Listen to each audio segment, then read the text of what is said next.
الحمدللہ نحمدہ ونصلی علی رسولہ الکریم رب اشرح لی صدری ویسر لی امری واحلل عقدۃ من لسانی یفقہوا قولی۔ اس آیت سے پہلی آیت جس کی تفسیر بیان کی گئی ہے اس میں یتیموں کے حقوق کا بیان تھا، تو ان آیتوں میں بھی عورتوں اور یتیموں کے خاص حقوق جو وراثت کے متعلق ہیں ان کا بیان ہے۔ اعوذ باللہ من الشیطان الرجیم، بسم اللہ الرحمن الرحیم۔ للرجال نصیب مما ترک الوالدان والاقربون، مردوں کا بھی حصہ ہے اس میں جو چھوڑ مریں ماں باپ اور رشتہ دار، یعنی مردوں کے جب ماں باپ یا دوسرے بہت نزدیکی رشتہ دار اگر مر جائیں تو وہ مرد خواہ چھوٹے ہوں یا بڑے ہوں تو ان کے حصے بھی مقرر ہیں۔ وَلِلنِّسَاءِ نَصِيبٌ مِّمَّا تَرَكَ الْوَالِدَانِ وَالْأَقْرَبُونَ، اور عورتوں کا بھی حصہ ہے اس میں جو چھوڑ مرے ماں باپ اور رشتہ دار۔ مِمَّا قَلَّ مِنْهُ أَوْ كَثُرَ، تھوڑا ہو یا بہت ہو، نصیباً مفروضہ، حصہ مقرر کیا ہوا ہے۔ تو یہ آیت اس وقت نازل ہوئی کہ جب رسول کریم صلی اللہ علیہ وسلم کے عہد مبارک میں ایک واقعہ پیش آیا کہ اوس بن ثابت رضی اللہ عنہ کا انتقال ہوا اور 2 لڑکیاں اور 1 لڑکا نابالغ اور 1 بیوی رہ گئے، مگر عرب کے قدیم دستور کے مطابق ان کے 2 چچا زاد بھائیوں نے آ کر مرحوم کے پورے مال پر قبضہ کر لیا اور اولاد اور بیوی میں سے کسی کو کچھ نہ دیا، کیونکہ ان کے نزدیک عورت تو مطلقاً مستحق وراثت نہ سمجھی جاتی تھی، خواہ بالغ ہو یا نابالغ۔ اس لیے بیوی اور دونوں لڑکیاں تو یوں محروم ہو گئیں اور لڑکا بوجہ نابالغ ہونے کے محروم کر دیا گیا، تو لہٰذا پورے مال کے وارث 2 چچا زاد بھائی ہو گئے۔ اوس بن ثابت رضی اللہ عنہ کی بیوہ نے یہ بھی چاہا کہ یہ چچا زاد بھائی جو پورے ترکہ پر قبضہ کر رہے ہیں تو ان دونوں لڑکیوں سے شادی بھی کر لیں تاکہ ان کی فکر ختم ہو جائے، مگر انہوں نے یہ بھی قبول نہیں کیا۔ تب اوس بن ثابت رضی اللہ عنہ کی بیوہ نے رسول کریم صلی اللہ علیہ وسلم سے عرض حال کیا اور اپنی اور اپنے بچوں کی بے کسی اور محرومی کی شکایت کی۔ اس وقت تک چونکہ قرآن کریم میں آیت میراث نازل نہیں ہوئی تھی، اس لیے آن حضرت صلی اللہ علیہ وسلم نے جواب دینے میں کچھ خاموشی اختیار فرمائی۔ آپ صلی اللہ علیہ وسلم کو یہ اطمینان تھا کہ وحی الہی کے ذریعہ اس ظالمانہ قانون کو ضرور بدلا جائے گا، تو چنانچہ اسی وقت یہ آیت نازل ہوئی، لِلرِّجَالِ نَصِيبٌ مِّمَّا تَرَكَ الْوَالِدَانِ وَالْأَقْرَبُونَ، اور اس کے بعد دوسری آیت وراثت نازل ہوئی جس میں حصوں کی تفصیلات ہیں۔ حضور اقدس صلی اللہ علیہ وسلم نے احکام قرآنی کے مطابق کل ترکہ کا 8واں حصہ بیوی کو دے کر باقی سب مال مرحوم کے لڑکے اور لڑکیوں کو اس طرح تقسیم کر دیا کہ اس کا آدھا لڑکے کو اور جو آدھا رہ گیا اس آدھے میں دونوں لڑکیاں برابر کی شریک رہیں، اور وہ جو چچا زاد بھائی تھے تو وہ اولاد کے مقابلہ کے چونکہ قریب نہ تھے اس لیے ان کو محروم کیا گیا۔ تو اس آیت میں جو 2 لفظ آئے ہیں والدانی اور اقربون، ان 2 لفظوں نے وراثت کے 2 بنیادی اصول بتلا دیے۔ ایک ولادت کا رشتہ جو اولاد اور ماں باپ کے درمیان ہے جس کو والدانی سے بیان کیا گیا ہے، دوسرے عام رشتہ داری تو لفظ اقربون ہے۔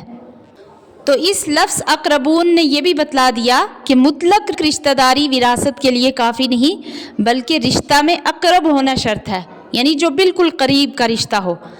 کیونکہ اگر قریب کی رشتہ داری کو شرط نہ بنایا جائے تو ہر مرنے والے کی وراثت پوری دنیا کی تمام انسانی آبادی پر تقسیم کرنا ضروری ہو جائے گا، کیونکہ دور قریب کا کچھ نہ کچھ رشتہ سب میں موجود ہوتا ہے۔ تو اسی لفظ اقربون سے ایک اور بات یہ بھی معلوم ہوئی کہ وراثت کے مال کی تقسیم ضرورت کی بنیاد پر نہیں بلکہ رشتہ داری کی بنیاد پر ہے۔ اس لیے یہ ضروری نہیں کہ رشتہ داروں میں جو زیادہ غریب اور حاجت مند ہو اس کو زیادہ وراثت کا مستحق سمجھا جائے، بلکہ جو میت کے ساتھ رشتہ میں قریب تر ہوگا وہ بنسبت دور کے رشتے کے زیادہ مستحق ہوگا، اگرچہ ضرورت اور حاجت دور کے رشتہ دار کو زیادہ ہو۔ تو اگر اس قرآنی اصول کو سمجھ لیا جائے تو یتیم پوتے کی وراثت کا مسئلہ جو آج کل بلا وجہ ایک نزاعی مسئلہ بنا دیا گیا ہے، وہ خود بخود ایک قطعی فیصلہ کے ساتھ حل ہو جاتا ہے کہ اگرچہ یتیم پوتا بنسبت بیٹے کے ضرورت مند زیادہ ہو، لیکن اقربون کے قانون کی روح سے وہ مستحق کے وراثت نہیں ہو سکتا، کیونکہ وہ بیٹے کی موجودگی میں اقرب نہیں ہے۔ البتہ اس کی ضرورت دور کرنے کے لیے دوسرے انتظام کیے گئے ہیں، جس میں سے ایک ایسا ہی انتظام اگلی آیت میں آ رہا ہے۔ بیٹے کے ہوتے ہوئے پوتے کو وراثت نہ ملے گی، خواہ اس کا باپ موجود ہو یا مر گیا ہو۔ تو اس لفظ اقربون نے ایک اور بات یہ بتلائی کہ جس طرح مردوں کو وراثت کا مستحق سمجھا جاتا ہے، اسی طرح عورتوں اور بچوں کو بھی اس حق سے محروم نہیں کیا جا سکتا، کیونکہ رشتہ اولاد کا یا ماں باپ کا ہو یا دوسری قسم کے رشتے، ہر ایک میں رشتہ داری کی حیثیت لڑکے اور لڑکی میں برابر ہوتے ہیں۔ جیسے کہ اللہ تعالیٰ کے انداز کو دیکھا جا سکتا ہے، اس آیت میں بھی الگ الگ دونوں کو فرمایا، اور اللہ تعالیٰ اس طریقے سے بھی فرما سکتے تھے کہ للرجال والنساء، حالانکہ للرجال نصیب مما ترک الوالدان والاقربون فرما کر پھر عورتوں کے لیے فرمایا وللنساء نصیب مما ترک الوالدان والاقربون، یعنی جس تفصیل کے ساتھ مردوں کے حقوق کو بیان کیا گیا، اسی تفصیل اور تشریح کے ساتھ عورتوں کے حق کو بھی الگ بیان فرمایا، تاکہ دونوں کے حقوق کا مستقل اور اہم ہونا واضح ہو جائے۔ اس آیت میں مما قل منہ او کثر فرما کر ایک دوسری جاہلانہ رسم کی اصلاح فرمائی گئی ہے، وہ یہ کہ بعض قوموں میں بعض اقسام مال کو بعض خاص وارثوں کے لیے مخصوص کر لیا جاتا تھا، مثلا گھوڑا اور تلوار وغیرہ، یہ سب صرف نوجوان مردوں کا حق تھا، دوسرے وارثوں کو ان سے محروم کر دیا جاتا تھا۔ تو قرآن کریم کی اس ہدایت نے بتلا دیا کہ میت کی ملکیت میں جو چیز بھی تھی، خواہ بڑی ہو یا چھوٹی، ہر چیز میں ہر وارث کا حق ہے۔ کسی وارث کو کوئی خاص چیز بغیر تقسیم کے خود رکھ لینا جائز نہیں۔ آخر آیت میں جو ارشاد فرمایا نصیبا مفروضا، تو اس سے یہ بھی بتلا دیا کہ مختلف وارثوں کے جو مختلف حصے قرآن نے مقرر فرمائے ہیں، یہ اللہ تعالیٰ کی طرف سے مقرر کردہ حصے ہیں، ان میں سے کسی کو اپنی رائے اور قیاس سے کمی بیشی یا تبدیلی کرنے کا کوئی حق نہیں ہے۔ تو اسی لفظ مفروضہ سے ایک اور مسئلہ یہ بھی معلوم ہوا کہ وراثت کے ذریعے جو ملکیت وارثوں کی طرف منتقل ہوتی ہے، ملکیت جبری ہے، یعنی اگر وہ اپنی زبان سے صاف یوں بھی کہے کہ میں اپنا حصہ نہیں لیتا، تب بھی وہ شرعاً اپنے حصے کا مالک ہو چکا۔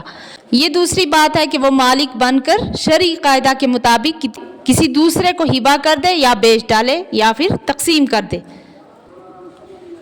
اللہ تعالیٰ صحیح سمجھنے کی توفیق عطا فرمائے، آمین۔